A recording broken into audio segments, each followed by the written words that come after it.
Hello. Now, in the previous videos I've shown you how to change a tap washer safely with these type of old taps on these old type sinks. Now this one, as I said before, is probably about 70 or even 80 years old, and everything on there can be really tight and difficult to deal with. Now this type of tap is called a rising spindle tap, and the spindle part is this part here between the tap handle and the tap bonnet. And what that means is simply is as you turn the tap on, the spindle rises up out of the threads inside the tap, the washer lifts up off the seat, and then the water flows. And then to do the opposite, of course, you screw it down and the spindle screws down and compresses the washer over the seat, and so obviously turns the water off. Now with these type of taps you can get an annoying problem, which is water. When you turn the tap on, you get water coming out of this part here, part between the spindle and the bonnet. Now this water will run down the sink, it's not going to cause a problem, but it can be obviously very annoying.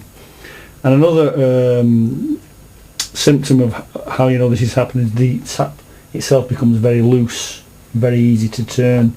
So I'm going to show you now how you deal with that particular problem on these type of taps.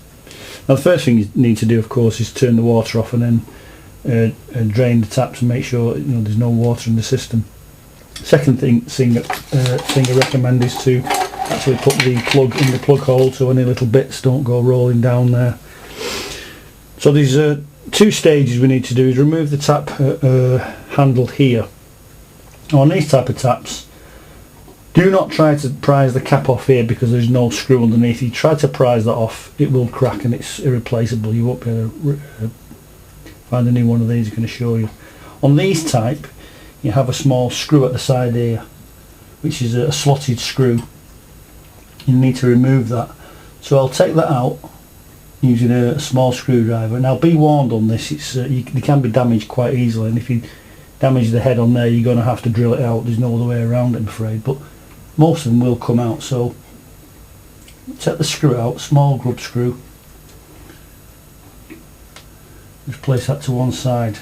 And you'll find with these handles are very difficult to pull off because they've been on so long. So we're going to use the tap handle pusher, which is this tool here. Now that goes between the top of the bonnet and the underneath of the tap in that slot there. That goes in like that, and you need to now screw down this bolt which will separate the plates and push the tap handle up. So you do it finger tight first till it stops, then get a spanner. This is a 13mm ratchet spanner. Just slowly turn that like that, and you'll find it'll push it off. Yeah, pushed it off. So that's no problem. And put that to one side.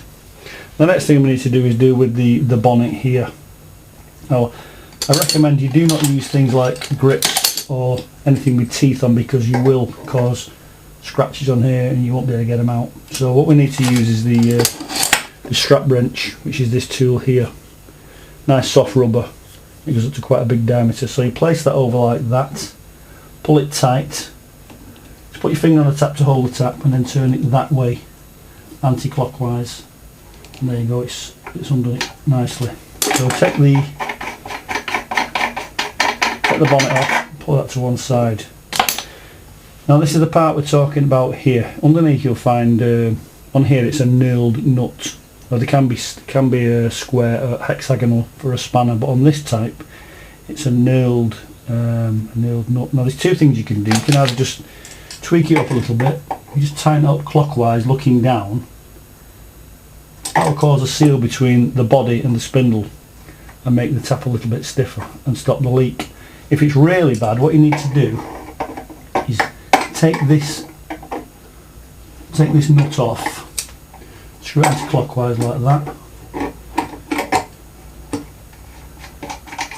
That will lift off, and this is called the gland box, or the stuffing box as some plumbers call it here. And what you can do here is just get some PTFE tape, make it into like a string, wrap it round a few times, about 4 or 5 times, maybe a little bit more, like that. Push that down on the spindle, get your nut, place it over the back again, screw that up, and tighten it up with the grips on in this case. Not too tight,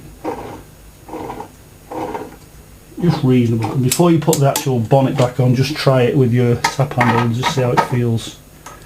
You can actually turn the water back on at this stage now. Just try it. That feels okay. Once you've done that, just replace the bonnet. Use the strap wrench again to tighten it up in the opposite direction, obviously. Don't have to be too tight this. Just tighten up like that, that's nice. It won't damage, like I say, it won't damage the bonnet. Line up your hole with the side of the tap handle there, with the hole in the spindle. Just, you might have to tap that down a little bit just to make sure you line up the hole there. Once that's lined up, and put your screw back in, and that's it. Turn the water back on and just check everything's okay. So that's how you repair a leaking spindle on a rising spindle tap. Okay, again, thanks for watching.